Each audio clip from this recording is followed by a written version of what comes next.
Bom dia a todos. Bom dia. Que Jesus, o nosso Mestre, nos envolva e que nós possamos compreender esta mensagem do dia, Auxílio do Alto, no qual Emmanuel, no livro Esperança, no item 82, ele vem trazer para nós essa mensagem. E Emmanuel, ele tem uma característica muito conhecida para aqueles que estudam o Espiritismo, que Emmanuel sempre prega nas suas leituras, né, nos livros de Emmanuel, é sempre o trabalho e a disciplina. É uma característica dele. Ele nos ensina, mas ele nunca deixa de nos alertar a necessidade de trabalharmos, de fazermos a nossa parte e em tudo aquilo que nós formos fazer, buscarmos o equilíbrio. E nessa lição não é diferente. Ele coloca para nós essa possibilidade da onde nós temos que trabalhar, temos que fazer a nossa parte, temos que ter disciplina, mas principalmente ele nos recomenda ou pede para que a gente tenha um critério de observação em relação ao alto. Nós não temos o hábito de pedir ao alto, ou quando pedimos e recebemos, como disse a leitura inicial, a gente não registra em nossos ouvidos materiais que o auxílio veio do alto. Nós oramos, nós conseguimos vencer aquele momento de dificuldade, né, que a gente está passando, de aflição, e a gente diz, nossa, graças a Deus, ainda menciona a Deus, graças a Deus que eu consegui. Não é o reconhecimento de que nós oramos, rezamos, pedimos, conversamos, não importa o caminho, e que ao fazermos isso, na maioria das vezes, somos auxiliados. Eu tenho certeza que se cada um de nós aqui puxasse pela memória, quantas vezes que nós nos encontrávamos em uma dificuldade e que nessa dificuldade a gente foi levado a fazer uma leitura do Evangelho ou foi levado a fazer uma oração, nos retiramos para a nossa casa interna em oração e nós tivemos o auxílio, tivemos o resultado. É lógico que quando falamos tivemos o auxílio, não é que o problema acabou, mas na maioria das vezes, quando a gente ora, a gente encontra uma alternativa de resolver o problema. Então a gente cria essa conexão do alto, buscando esse auxílio que está à nossa disposição. Nós é que não estamos habituados, nós ainda não estamos, segundo Emmanuel, nessa prática constante de buscarmos as respostas às nossas dificuldades no auxílio do alto. Aquilo que eu posso resolver da minha vida, eu resolvo. O que eu não posso resolver, eu deixo ao encargo de Deus, porque não está no meu alcance. Tem coisas que eu não consigo resolver, tem coisa que nós não conseguimos resolver. Quando é um problema de saúde, quando precisa ser internado, depende dos médicos, depende da ciência, como que nós vamos resolver? E quem garante que essa aflição que o paciente está passando, e logicamente que quando um paciente está passando por essa aflição, toda a família está passando junto. Quem garante que essa aflição não é um resgate? É necessário passar por essa aflição. Então aí ele diz, peça o auxílio do alto, mas sem a reclamação. Busquemos compreender por que é que nós estamos passando por essa aflição. Todos nós temos aflição. Se nós somos espíritas, se nós acreditamos na reencarnação, se nós acreditamos na imortalidade da alma, é lógico que nós acreditamos que nós já vivemos outras vidas no passado. Se nós vivemos outras vidas no passado e nós fizermos uma leitura da história do nosso planeta, e nós vamos ver tantos atos de violência, e nós que somos espíritas, acreditamos na reencarnação, nós não estávamos lá? É lógico que nós estávamos inseridos na perseguição dos cristãos, nós estávamos inseridos nos duelos, na matança de São Bartolomeu, na escravatura. Nós como espírito vivenciamos a cada 100 anos, praticamente, a gente reencarna novamente. Então nós adquirimos aflições dessas atitudes do passado e que elas vêm agora. Agora nós estamos mais conscientes, nós estamos mais despertos para a parte moral, para as nossas responsabilidades. É necessário que nós comecemos a pagar as nossas dívidas. Então, para nós pagarmos as nossas dívidas, vêm essas aflições. E que a gente às vezes se coloca na posição de vítima. Por que eu? Como assim? Mas eu faço tudo certinho. Eu faço caridade, eu ajudo ali, eu vou na casa espírita, eu ajudo na manutenção da casa. E posso relacionar 1000 boas obras que nós estamos fazendo agora, mas que elas são contrárias às más obras que fizemos no passado. As boas estão apagando as más, mas mesmo assim tem uma carga de aflição que vem dessas más obras do passado para serem resolvidas. Então a gente tem que ir passando pelo problema, encarando os problemas do momento, analisando aquilo que nós podemos resolver, nós resolvemos. O que nós não pudermos, a gente deixa na mão de Deus, porque não é o momento. Talvez amanhã nós tenhamos força suficiente. Mas Emmanuel recomenda, busque o auxílio do alto. Como que nós vamos encontrar o auxílio do alto? Através da oração, através do evangelho no lar, através da frequência à casa espírita, ou a igreja evangélica, ou a igreja católica, onde você se sentir bem como espírito, você vai se sentir bem em um segmento desses. Todos eles são ótimos. Então vá lá. Vá onde você se encontra. Nós nos encontramos aqui na Casa Espírita, porque aqui nós encontramos resposta para os nossos questionamentos. Então aqui nós vamos trabalhar e vamos tentar resolver essas aflições com a compreensão do não reclamação e sempre buscarmos o auxílio do alto, buscar a ajuda de Deus. Fazendo um parênteses aqui com o mundo espiritual do qual nos referimos, com o mundo material no qual nós vivemos nesse momento. Pouca gente dentre nós tem consciência de que se você tiver uma dificuldade, seja ela na sociedade, qualquer dificuldade que seja, e você precise de ajuda, quem de nós aqui busca o deputado que você votou, o governador, o prefeito, o vereador? Mas agora você está falando de política. Não, não estou falando de política. Eu estou falando de um direito que você como cidadão tem, que você votou em alguém, que é obrigatório o voto. Então você votou num deputado, num vereador, num presidente. Você tem o direito. Quem de nós aqui exerce esse direito de ir lá no político e dizer, olha, a minha rua está precisando de um asfalto, eu estou precisando de luz elétrica? Se buscarmos os deputados, eles têm condição de nos auxiliar da comunidade para fazer com que essas obras aconteçam. E é assim que funciona. Mas nós não temos consciência. Nós não procuramos os políticos. Nós esperamos daqui 4 anos, eles nos procuram para nós votar novamente deles. A ponte não saiu, o asfalto não saiu. Isso eu estou me referindo a uma parte material que é um direito do eleitor de cobrar. Na parte espiritual, é um direito nosso de pedir ao Pai o auxílio. É um direito nosso, porque ele é o nosso Pai. Nós podemos pedir para o Pai. O Pai pode dizer que não. O Pai pode dar em conta-gotas. O Pai pode dar amanhã, não hoje. Tudo isso Deus faz conosco, no dia a dia. Muitas vezes nós dizemos assim, mas tem que orar para conseguir alguma coisa. Mais do que eu oro, eu rezo todo dia. Normalmente quando nós rezamos, quando nós oramos, quando nós procuramos essa conexão com Deus, Ele não dá a solução do problema, mas Ele dá força para nós encararmos o problema. Então nós não estamos pedindo a solução do problema, nós só estamos pedindo a força para podermos atravessar por esse problema sem reclamação e com entendimento, que na verdade essas dificuldades que nós passamos estão conectadas com o nosso passado lá atrás. Então ninguém é vítima, ninguém está aqui sofrendo mais do que o meu vizinho, ou eu menos que meu vizinho. Eu estou sofrendo de acordo com os meus atos. E aí eu estou procurando aqui o controle remoto e não consigo mudar de slide. Digo, mas daqui a pouco ele vai se materializar.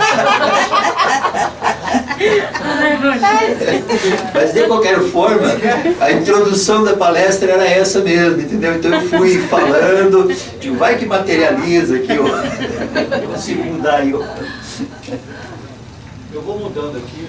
Ok. Eu acho que ele desencarnou. Ele está aqui embaixo. Aí, materializou. Materializou. Encarnou. Vamos ver se... Tem que ligar do lado. Do lado. ajuda da bicicleta aqui, porque... Volume, off, vamos. Agora tá ligado. Aí. Ok. De qualquer forma, essa introdução estava prevista porque era Emmanuel, ele traz esse esclarecimento e para ficar claro para nós a nossa responsabilidade de buscarmos, né? E aí, muitas vezes nós assim, mas eu vou rezar, vou pedir a Deus, como que Deus vai estar aqui em Long Branch, me ajudando nas minhas dificuldades, mas vai estar lá em Monverno, mas vai estar lá em Curitiba, lá em São Paulo, lá na Venezuela, ou lá na Itália. Deus se multiplica, Deus se divide, como se explica isso? Allan Kardec explica para nós, na Gênesis capítulo 2, no item 20 a 25, e ele diz assim, a ação do Criador na criação é o que chamamos de providência divina, conforme nos esclarece Kardec. Providência é a solicitude de Deus para com suas criaturas. Em toda parte, tudo vê e todas as coisas mais insignificantes.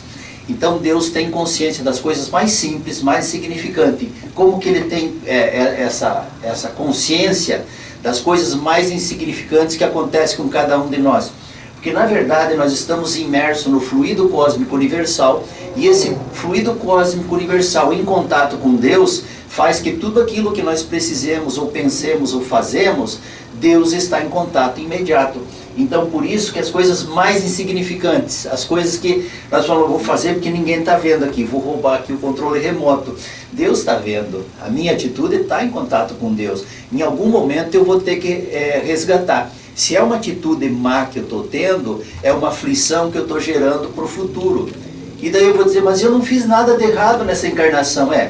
As aflições vêm de vidas passadas. Tem as aflições atuais, as causas das aflições atuais, as causas das aflições anteriores, que diz respeito a essa reencarnação. E essa explicação de Kardec, para a gente entender que Deus não se multiplica, que Deus está em contato com esse fluido cósmico universal, no qual todos nós e toda a criação divina está imersa nesse fluido cósmico universal. Então, seja o que se mexeu no universo, Deus tem consciência através desse fluido cósmico universal. Porque senão, se nós não compreendermos essa parte, as pessoas perguntam, mas como que eu vou orar e Deus vai me escutar, Deus vai entender o que eu estou precisando? Vai entender, porque as leis de Deus são leis perfeitas, como estava na leitura inicial, as leis de Deus, elas não divergem, elas não vão contra uma da outra. Então, todas as leis estão de acordo, elas funcionam simultaneamente, sem que uma prejudique a outra. Então, porque senão, eu vou dizer assim, para que eu vou rezar? Vou sentar aqui, vou esperar no tempo de Deus, não preciso fazer nada. Né? Mas aí eu estou infringindo a lei de trabalho, que é a lei de progresso, que eu preciso trabalhar para ter o merecimento das minhas obras. Então eu vou estar indo contra essa lei de progresso. Por isso que eu não posso sentar, por isso que eu não posso esperar que meu semelhante trabalhe para que eu tenha. Eu tenho que trabalhar e eu tenho que ser filho das minhas obras. Né? Cada um de nós tem essa mesma responsabilidade. Emmanuel coloca para nós nesse livro Esperança, no item 82, ele diz assim, porque aquele que pede recebe, e o que busca encontra, e aquele que bate se abre. Jesus está em Mateus capítulo 7, no item 7 a 11. Aí nós dizemos, olha, pedir eu peço, mas será que eu estou pedindo coisas boas? Ou será que eu estou pedindo para ganhar na loteria? Ou eu estou pedindo para que o meu cheque chegue toda quinta-feira através do correio, sem que eu tenha que me apresentar ou desenvolver qualquer atividade no meu trabalho? É claro que se eu estiver pedindo isso, não vai acontecer. Não tem milagre, né? Agora, quando ele diz assim, aquilo que você pede, você recebe. Nós estamos falando em relação às nossas aflições. Nós estamos falando em momentos que nós nos encontramos em angústia na vida, por problemas que nos cercam, e a gente pega o Evangelho, faz uma leitura ou faz uma oração, e aí a gente pede. O que nós vamos pedir no momento de angústia? Loteria? Claro que não quero loteria, eu quero estar em paz. Eu quero resolver esses problemas que se apresentam hoje para mim. Não é que eu queira resolver o problema, eu quero acabar com a angústia que me está corroendo por dentro, que é normal. É isso que eu estou buscando, que é paz. Então eu vou pedir que Deus me auxilie, que mostre o melhor caminho, que me mostre a melhor escolha. E eu vou buscar o quê? Eu vou buscar essa paz. Agora, Se eu buscar encrenca, se eu buscar a briga, a contenda, o que eu vou encontrar? Eu vou encontrar a briga, a contenda, né? Qual porta que eu vou bater? Se eu procurar bater a porta, né? A porta vai se abrir, porque isso, as leis de Deus não batem uma contra a outra. E aqui quando nós falamos assim, peça, busque e bata a porta, nós estamos fazendo uso da nossa lei de livre-arbítrio. E Deus não interfere na nossa lei de livre-arbítrio. É a nossa. Então eu posso pedir o que eu quiser, eu posso buscar o que eu quiser, e eu posso bater na porta que eu quiser. Lógico que a porta que eu bater vai se abrir. Aquilo que eu buscar, eu vou encontrar. Mas e o que eu estou buscando? É como que eu estou buscando. Porque na verdade a nossa escolha é qual é o nosso pensamento. Olha, nós estamos aqui no domingo de manhã, que nós poderíamos estar em outra programação de diversão do momento, mas nós estamos aqui na Casa Espírita. Então a nossa busca hoje é pelo espiritual, pelo desenvolvimento, pela compreensão, para podermos vencer essas aflições. Então é isso que nós estamos buscando, é isso que nós vamos encontrar. Porque nós vamos ter uma semana de paz, de tranquilidade, uma semana que a cada momento nós vamos estar lembrando dessas palavras que foram ditas aqui através da leitura de Emmanuel, que ele trouxe para a gente, e nós vamos estar encontrando forças para continuarmos. Semana que vem nós estaremos aqui e escutaremos uma outra palavra, e nós vamos ganhando força, é isso que nós estamos buscando. Então é isso que nós encontramos. Agora, se eu for ali bater na porta do bar, o que eu vou encontrar? Eu vou encontrar bebida alcoólica, que é o vício, eu vou encontrar diversão momentânea, que é o que tem no momento, eu vou encontrar espíritos que estão vinculados a esses vícios e que eles me acompanharão e que eles passarão a fazer uma influenciação nas minhas atitudes. Então semana que vem eu digo, não quero mais ir para o bar, eu quero ir para o centro espírita, mas a influenciação que eu vou ter vai ser daqueles espíritos que estavam no bar. Se nós lermos o capítulo 9 do livro dos Espíritos, e nós vamos observar como que os Espíritos influenciam, de ordinário que são, eles vos dirigem, está lá no livro dos Espíritos. Então, nós temos que fazer as nossas escolhas baseado com aquilo que nós queremos, né? Mas eu quero muito, como diz André Luiz no livro Nosso Lar, no capítulo 7, André Luiz está sendo atendido quando ele é resgatado no Nosso Lar. E o Lísias ficou encarregado de cuidar do André Luiz. E André Luiz faz a sua primeira reclamação. Cadê meu pai? Cadê minha mãe que não estão aqui? Daí Lísias fala para ele, André, mas precisa querer para que eles venham aqui.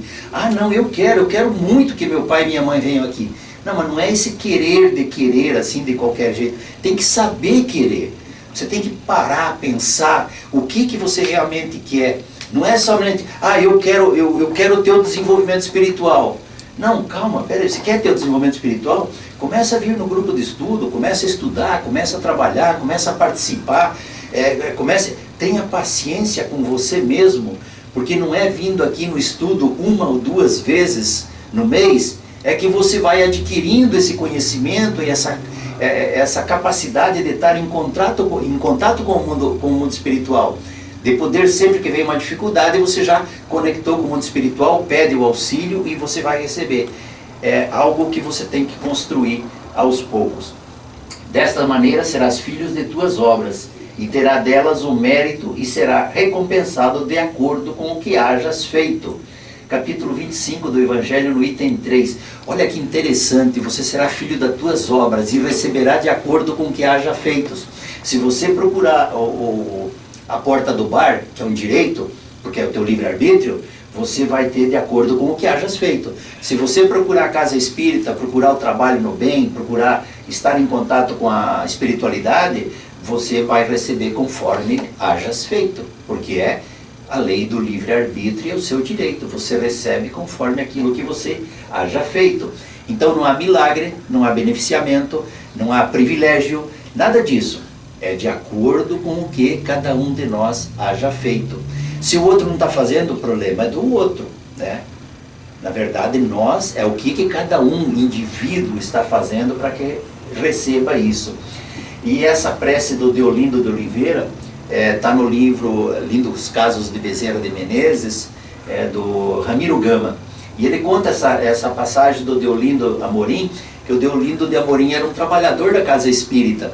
E ele participava da reunião mediúnica. Então, quando a gente sabe que a pessoa participa da reunião mediúnica, a gente já consegue identificar que tipo de trabalhador da casa espírita é. Já passou pelos grupos de estudo do Evangelho, do Livro dos Espíritos, do Livro dos Médiuns, das obras de André Luiz e daí para frente. Então é alguém que já está no trabalho. E ele já participava da reunião. Certa vez sua filha adoeceu. E ele, como pai, né, providenciou o medicamento, o atendimento para a filha, para que ela se restabelecesse a sua saúde. Mas chegado o dia da reunião mediúnica, o horário, e ele tinha a responsabilidade, porque o trabalho na casa espírita, ele é voluntário. Mas quando você assume de ser voluntário, você tem que ser responsável. E ele mesmo com a filha doente, ele foi pela responsabilidade, deixou a esposa cuidando, disse, olha, eu vou para o centro, reunião mediúnica, assim que acabar eu regresso. Ocorreu tudo conforme ele havia planejado, diante da responsabilidade que ele tinha na reunião mediúnica. Foi, participou da reunião e voltou para casa. Chegou em casa, a filha continuava chorando ainda com o problema, não tinha sanado, o medicamento não havia feito o efeito necessário. Aí ele fala para a esposa, você fica com ela mais um pouco, eu vou me retirar aqui no lado, eu vou fazer uma oração e depois eu volto para te ajudar a cuidar da menina. E ele foi fazer uma oração e ele pediu a Bezerra de Menezes que se houvesse alguma forma de ajudar que a filha dele amenizasse a dor da filha, que Bezerra pudesse interceder em favor da filha, né? E ele fez a sua oração tal. Antes dele terminar a oração, a menina já havia parado de chorar no quarto ao lado. Então, para a gente ter uma noção do que significa uma oração, quem aqui leu o livro sobre a Terra e o Céu, de André Luiz, que a menina faz a oração pedindo pela paz da casa dela, porque a madrasta queria matar o irmão mais novo, né? Queria se livrar. O pai vivia em desespero, que saía para trabalhar e voltava para casa, e a madrasta brigando com o filho dele. E ele gostava da esposa, que agora era esposa, que ao mesmo tempo era a madrasta do filho, mas ele amava o filho. É um conflito que você vive dentro de uma família muito difícil. A menina, que era filha, mas que não tinha nenhum problema com a madrasta, convivia bem com a madrasta, ela se retira em oração e ela faz uma oração pedindo. Só que ela pede para a mãe dela. A mãe dela, quem leu o livro sabe, a mãe dela era o espírito obsessor da madrasta, porque não queria que a madrasta ficasse com o seu marido. E a menina pede, e aí eles chamam no livro, é uma oração refratária, que ela pediu para sua mãe, a sua mãe não estava em condição de atender, ela é reenviada a oração para os planos mais altos, no qual eles recebem auxílio, e eles conseguem resolver esse problema de obsessão, e a família começa a viver em paz. Então, olha, as obras de André Luiz têm tantas histórias benéficas para nós, lermos e nos conectarmos com esse plano superior. Não é só a oração do Deolindo, tem muitas orações em nós mesmos. Busque no seu íntimo, quando foi que você estava em aflição, você fez uma oração e que você tenha sido atendido. Eu tenho certeza que todos nós já recebemos auxílio, só que às vezes a gente não valoriza muito, não, olha, eu tive uma participação divina ou espiritual na minha vida para resolver esse questionamento. Normalmente a gente meio que fica com a cabeça fora do lugar e a gente diz, não, eu fiz, eu resolvi. E na verdade não é. É essas vozes que nós não conseguimos registrar no nosso ouvido material, como disse a leitura inicial, mas que o nosso espírito registra essas vozes. Não sei de onde que eu tirei essa ideia. A ideia simplesmente apareceu. Claro que nós não sabemos, é a espiritualidade que está nos intuindo. Porque todos nós somos médiuns através dessa intuição. Todos nós. Então somos intuitos. Se nós nos dermos a oportunidade de nos conectarmos com o alto. Se essa seja a nossa busca. Nos conectarmos com o alto. Deus auxilia sempre. Emmanuel continua nos explicando e ele usa da alegoria, né? Ele diz assim, observa porém o edifício ainda mais singelo que se levanta no mundo. Todos os recursos utilizados procedem fundamentalmente da bondade infinita. a inteligência, o arquiteto, a força do obreiro, o apoio no solo, os materiais empregados constituem dons da eterna sabedoria. Contudo, delineamentos da planta, elementos de alvenaria, metais diversos e agentes outros da construção não se expressam e nem se arregimentam no serviço a toque mágico. Ele está usando a construção de uma casa, como se fosse essa casa que nós estamos aqui. Há diversos materiais empregados nessa construção, há um processo de construção que segue várias etapas, né? Se nós pegássemos o bio de todos, olha, a primeira coisa que você tem que fazer é a escavação do terreno, né? Essa é a base. Depois vem a fundação, depois vamos erguer as paredes, depois vamos colocar a parte externa, depois vem o eletricista, o encanador, o ar-condicionado, o ar quente, fazer a tubulação por dentro. Aí quando você pensa que você vai fechar as paredes, não, aí vem o fiscal da prefeitura, que tem que fiscalizar a parte hidráulica, a parte elétrica, a parte de aquecimento, e cada departamento tem o seu fiscal, cada departamento desse leva um tempo. Não é simplesmente você ligar para a prefeitura e o cara diz, eu já estou indo correndo em 5 minutos, não. Você vai lá, faz o pedido na prefeitura, enfrenta a burocracia, que é igual no mundo inteiro, e espera às vezes 30 dias, 40 dias, depende de cada departamento, de cada cidade, mas no mínimo 30 dias você tem que esperar. Dentro de 30 dias o fiscal vai passar para fazer, para depois você fechar a parede. Aí você fecha a parede, daí você já pode fazer o tape, depois você já pode pintar. Aí você diz, bom, agora a casa está pronta para morar, já pode uma família entrar? Não, agora tem que vir a equipe de limpeza, as house cleaner, para limpar a casa, porque a sujeira de construção leva uns 3 meses para você acabar.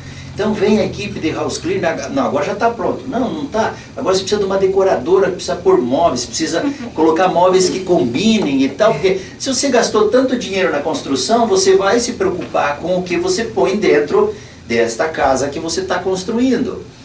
E Emmanuel vai se utilizando, bom, agora está mobiliada, está limpa, está pronto, a família pode entrar para morar na casa, está de acordo, ok. Assim ele se utiliza desse exemplo em relação ao nosso espírito, porque nós não temos paciência, nós queremos ser perfeitos da noite para o dia, só porque nos tornamos espíritas, nós já queremos ser espíritos elevados, e nós estamos mais para espíritos levados do que elevados, né? É uma piadinha antiga, desde a 5ª série, mas a gente continua usando. Então, nós precisamos de ter essa compreensão que Emmanuel está passando para nós, dizer, olha, é como um prédio, então, primeiro vamos ajeitar o solo, é a nossa chegada à casa espírita ou qualquer outra casa de ensino religioso. Nós começamos a construção, vamos para o grupo de estudo, vamos começar a estudar, vamos começar a aprender. Calma, não é hora ainda de sair fazendo palestra aí. Vamos aprender a doutrina espírita. Quando você aprendeu a doutrina espírita, que você já começa, opa, eu já posso servir a água do copinho ali, eu já posso ajudar na faxina da casa espírita, eu já posso fazer o curso do passe, me tornar um passista, porque assim, como a construção, nós como espírito também passamos por essas etapas de construção do nosso espírito. E não adianta nós querer pular etapa. Se nós pular a etapa, vai ficar uma casa sem luz elétrica, ou sem a água encanada, ou alguma coisa vai faltar. Quando nós nos reconhecemos como espíritos que estamos aqui para trabalhar a nossa evolução, a terraplanagem já foi feita, porque nós já nos demos conta de que temos a necessidade de nos desenvolver como espírito. Então nós já estamos nesse trabalho. Aí nós começamos indo etapa por etapa, esperando o fiscal de cada etapa dizer que está ok, para nós passar para outra etapa. Não precisamos ter pressa, porque o espírito é imortal. Também não precisamos fugir do trabalho, porque senão a casa não sai do lugar. Emmanuel usa desse exemplo para mostrar que a construção de um espírito de luz requer muito tempo, muito trabalho, muita paciência, tolerância, mas, acima de tudo, esforço mínimo de cada um, o nosso trabalho. Nós vamos chegar lá, nós vamos conseguir, nós vamos vencer. Nós já somos muito melhores do que nós éramos ontem, muito melhores. Ontem nós estávamos participando de assaltar fazendas, roubar cidades, matar tudo que encontrava pela frente para ficar dono das propriedades. Isso não é muito longe. Ontem nós estávamos escravizando só porque os nossos irmãos tinham cor diferente. Hoje nós já conseguimos respeitar, conseguimos entender. Então nós mudamos, nós já não somos o que éramos ontem. É verdade que, se comparado com o espírito de luz, nós ainda estamos longe. Mas nós já estamos caminhando, nós já fizemos um progresso. E quanto mais nós estivermos conectados com o auxílio do alto, mais fácil será para nós fazer essa caminhada que nos falta para nos tornarmos espíritos de luz.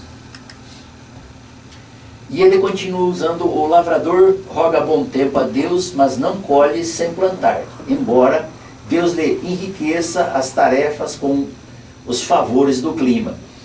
O agricultor, para ele produzir, ele tem que plantar. Não há colheita sem a plantação.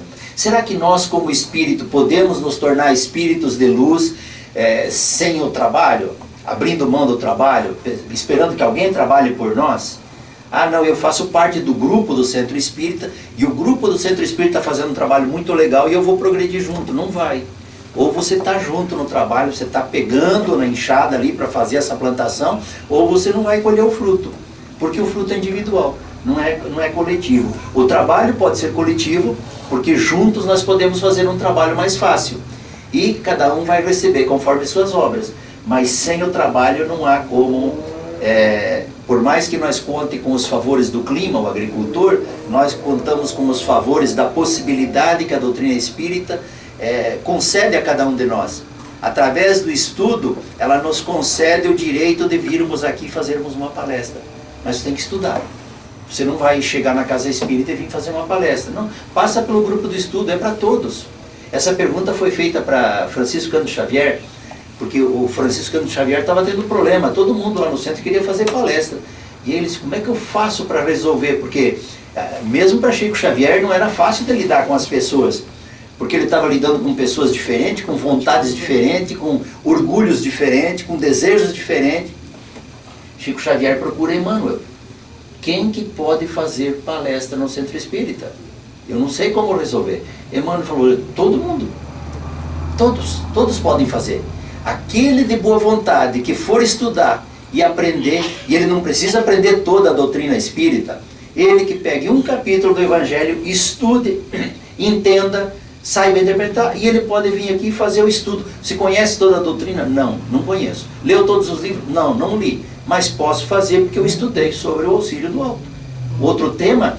Eu faço sobre outro tema, me dá um tempo para mim estudar, preparar. Então Emmanuel diz para Chico que todos poderiam fazer, mediante a esse trabalho, né? De você fazer a sua plantação e automaticamente você vai colher no tempo certo. As leis de Deus protegem a casa, no entanto, se o morador não a protege, as mesmas leis de Deus, com o tempo, transformam em ruína, até que apareça alguém com suficiente compreensão do próprio dever, que se proponha a reconstruí-la, habitá-la com respeito e esperança. Aqui nos Estados Unidos nós temos um exemplo muito claro disso. Quem é proprietário de casa, ou mesmo que você como inquilino, a gente vê essas casas que a gente mora, elas desgastam muito rapidamente, né? Você tem que estar fazendo manutenção de madeira que apodrece, de tinta que descasca, degrau de escada que quebra. Então os donos de casa, eles têm que estar fazendo essa manutenção. E ele se utiliza desse exemplo, né? A casa precisa de manutenção. E nós, como espírito, precisamos de fazer a nossa manutenção. Porque se nós não gerarmos fruto, virá outro morador. Quer dizer, se o nosso espírito não estiver gerando fruto para a sociedade, provavelmente nós vamos desencarnar e ver o porquê é que nós não estamos trabalhando no bem, que foi um compromisso assumido em encarnações anteriores. Então, virá alguém que vai trabalhar no bem. Essa pergunta foi feita para Allan Kardec. Allan Kardec perguntou para os espíritos, quando ele estava ainda em comunicação para começar a codificação da obra espírita: mas e se eu falhar? Não se preocupe, vai outro no teu lugar e vai fazer o trabalho. O trabalho vai sair. Ou você faz, ou vai vir outro no seu lugar. E é o que ele está dizendo. Se o proprietário não tiver o dever de cuidar dessa casa, vai vir outro que terá. e vai viver nessa casa com respeito. Emmanuel usa da alegoria da casa comparada com o espírito, dizendo, olha, o espírito tem que gerar frutos. Se o espírito não gerar frutos, ele vai desencarnar, virar outro que vai gerar frutos, porque a sociedade precisa ser alimentada. Então, quando nós estendemos a mão para o lado e ajudamos alguém, nós estamos gerando frutos. Esse é o dever do cristão, é o dever do espírita, né? Gerar frutos e fazer o melhor que cada um possa. Em toda parte, a natureza encarece do apoio divino, mas não deixa de recomendar, ainda que sem palavras, o impositivo do esforço humano, trabalho. Aquilo que ele pede para nós. Vocês têm que trabalhar, cada um de nós tem que trabalhar. O esforço humano. Será que nós vamos conseguir fazer essa evolução a toque mágico, simplesmente porque nós queremos? Ah, não, eu já aceito Jesus, então essa evolução vai acontecer.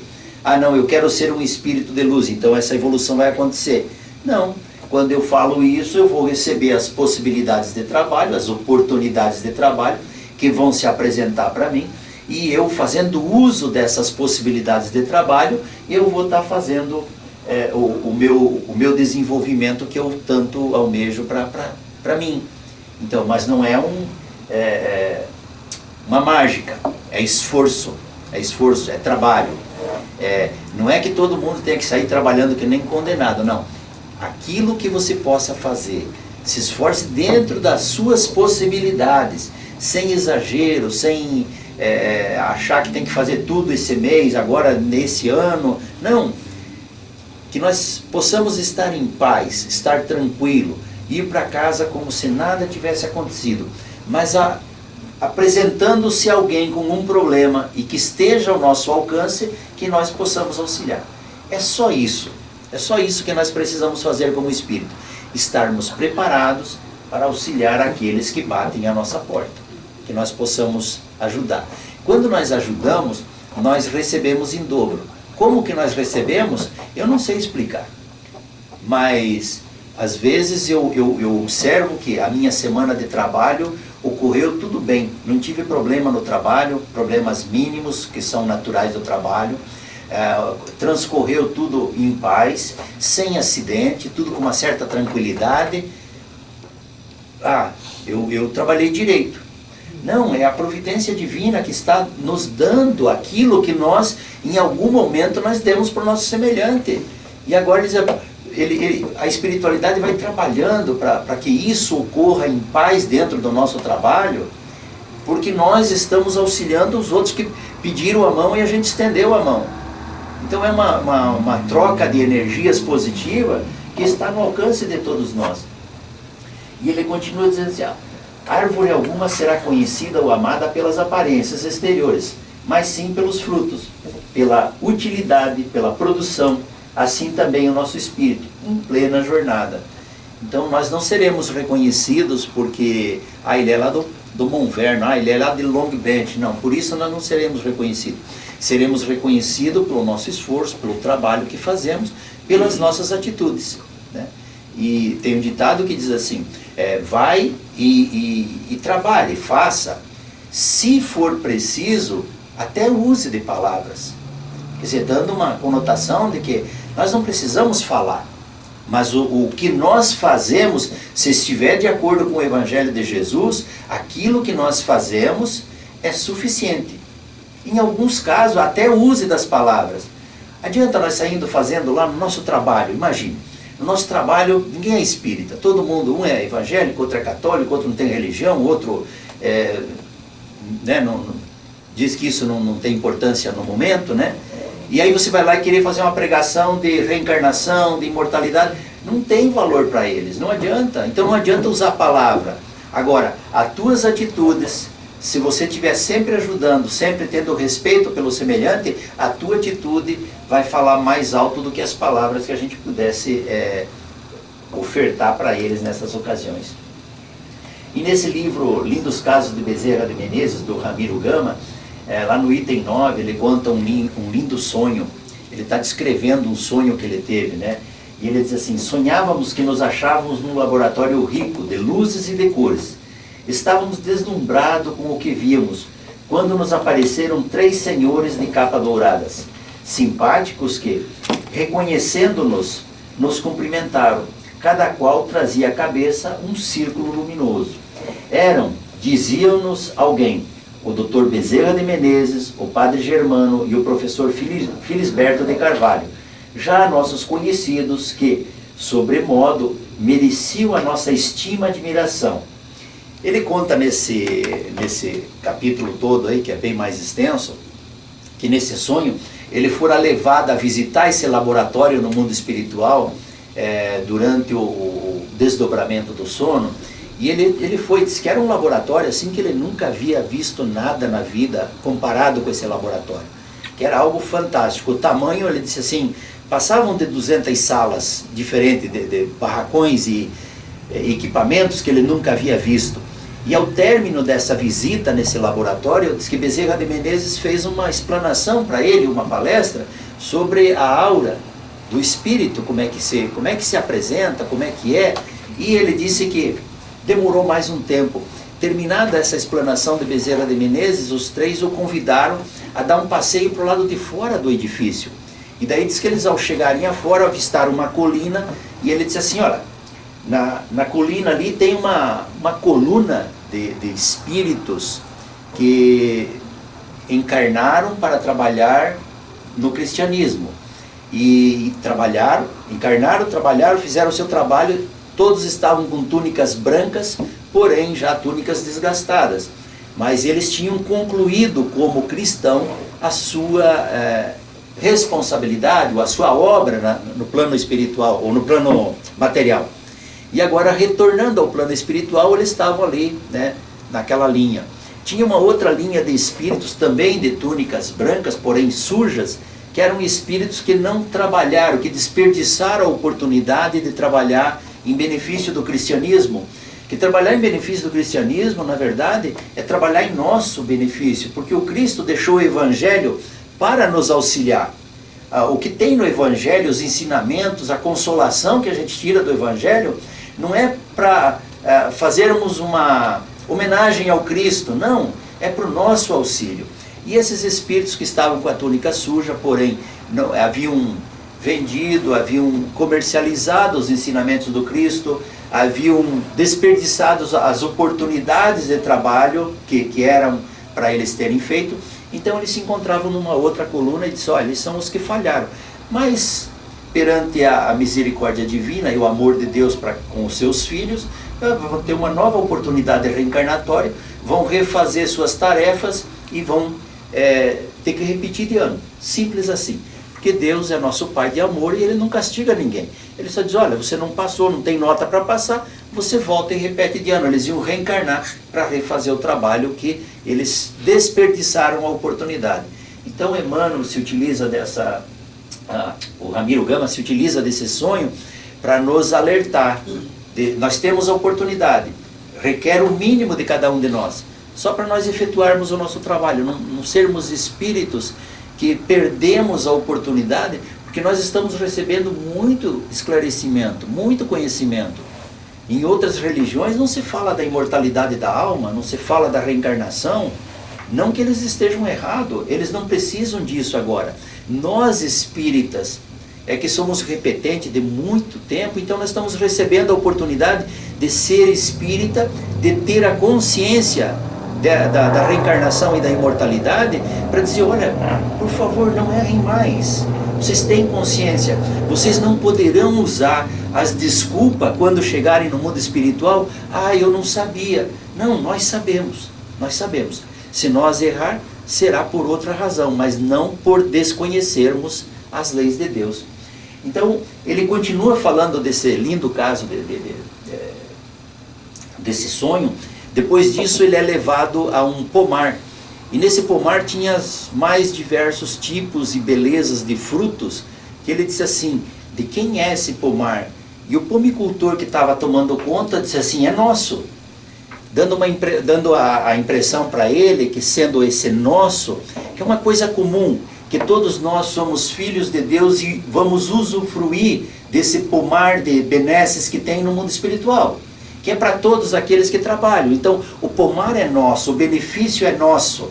Era nesse sentido que ele estava falando. Os melhores frutos são reservados para cada um de nós que se propor a trabalhar, que se propor a compreender a mensagem do Cristo. Então o pomar é nosso. E ainda por fim, eles levaram ele embaixo de uma única árvore, mas que tinha frutos tão lindos, que era cor de ouro, e ele disse, que fruto é esse? E ele falou assim, esses são os frutos da verdade.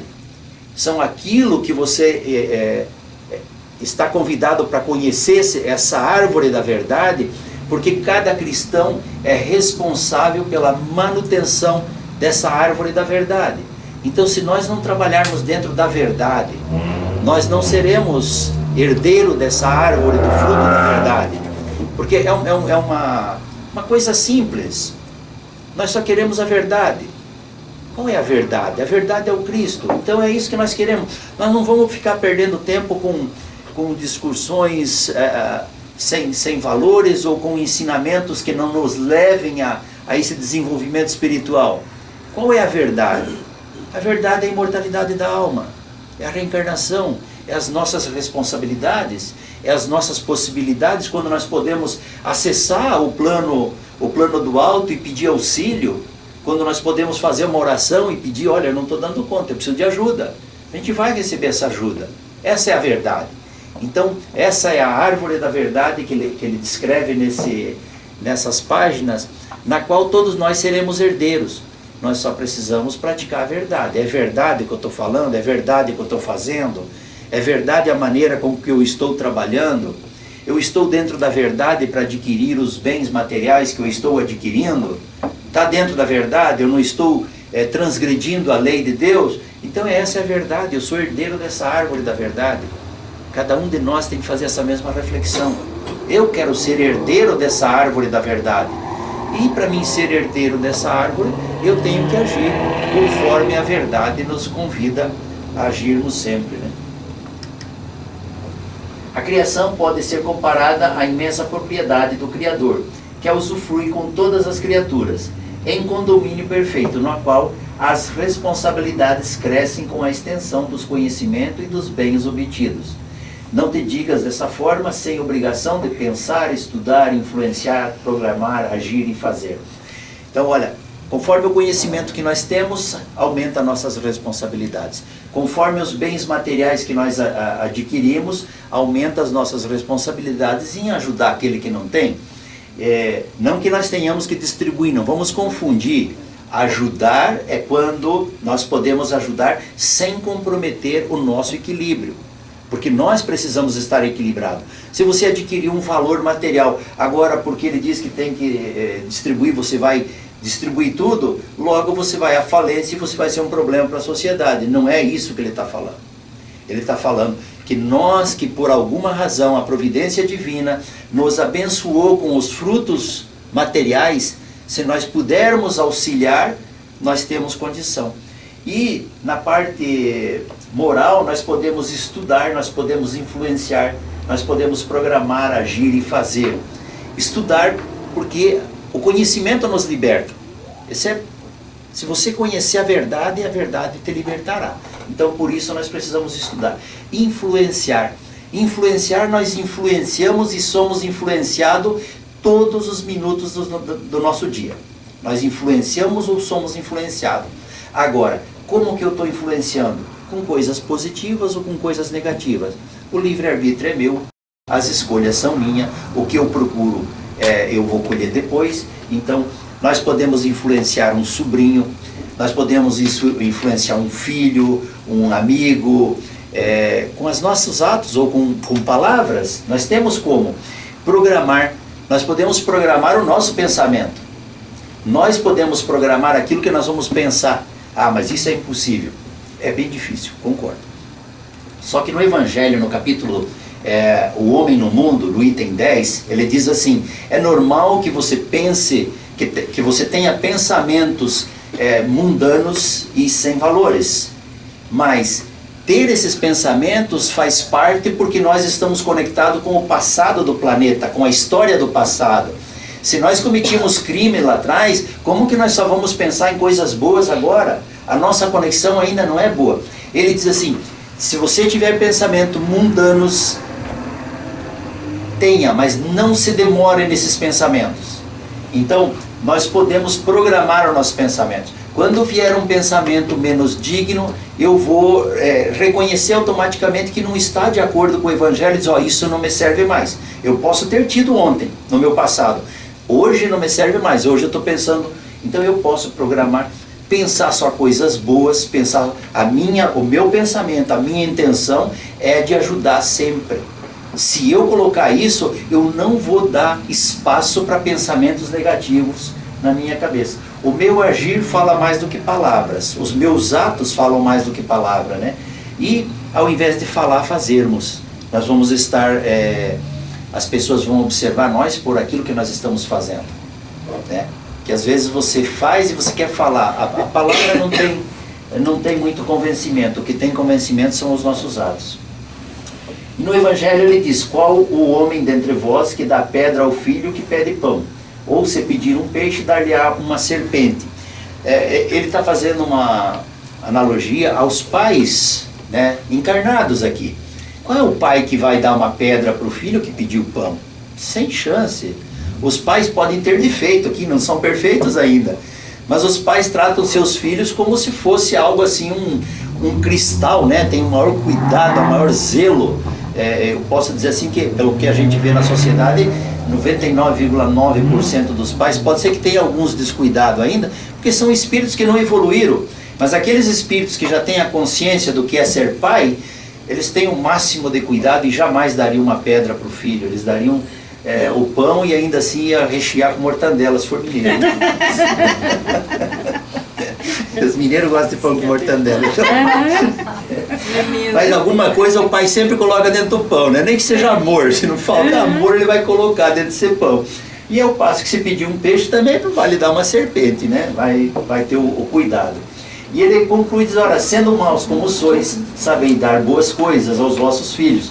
Não é lógico que com mais forte razão vosso Pai que está no céu dê os bens verdadeiros aos que lhe pedirem? Mateus capítulo 7, itens 7 a 11. Isso é uma lógica, né? Imagine, nós que estamos aqui, quando ele se refere aos pais, né? Pai e mãe, ou tios que façam, avós, inclui todos esses que cuidam de uma forma geral. Se ele diz, vós que sois maus, por que ele diz vós que sois maus? Porque nós estamos num planeta de prova e expiação, nós estamos longe ainda de ser espíritos de luz. Então está de acordo com a nossa condição evolutiva. Por isso que ele diz, vós que sois maus. Mas lógico que os pais de agora, para com seus filhos, não são maus. Mas ele se utiliza dessa expressão porque nós estamos encarnados agora nesse planeta de provas e expiação. Se nós damos o melhor, o que esperar do auxílio do alto se nós formos buscar? Ajuda-te que o céu te ajudará, proclama a sabedoria. Isso no fundo equivale a dizer que as leis de Deus estão invariavelmente prontas a efetuarem o máximo em nosso favor. Entretanto, nada conseguirão realizar por nós, se não dermos de nós, pelo menos o mínimo.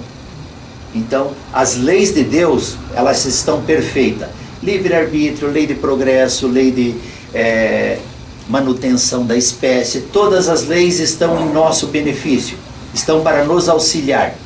Mas nós temos que fazer o mínimo, porque se nós temos todas as leis e não utilizarmos, não adianta nada, nós temos que fazer o mínimo. É como sair dirigindo aqui na avenida e a cada esquina tem uma luz, é justamente para que o trânsito, para que não haja acidente. Mas eu saio daqui e desrespeito todas as luzes vermelhas, eu passo todas elas. Eu não vou andar 3 quadras, eu vou bater o carro. Então, a lei de trânsito pede o mínimo. Respeite, entenda a sinalização e respeite. Deus, para conosco, como o Pai amoroso que é, Ele pede que nós nos esforce ao mínimo, dentro desta busca que nós temos de fazer a nossa evolução espiritual. Se nós fizermos o mínimo, será o suficiente para nós alcançarmos os objetivos programados. No mais, muito obrigado a todos, tenhamos um bom domingo e que a nossa semana seja sempre voltada para o auxílio do alto.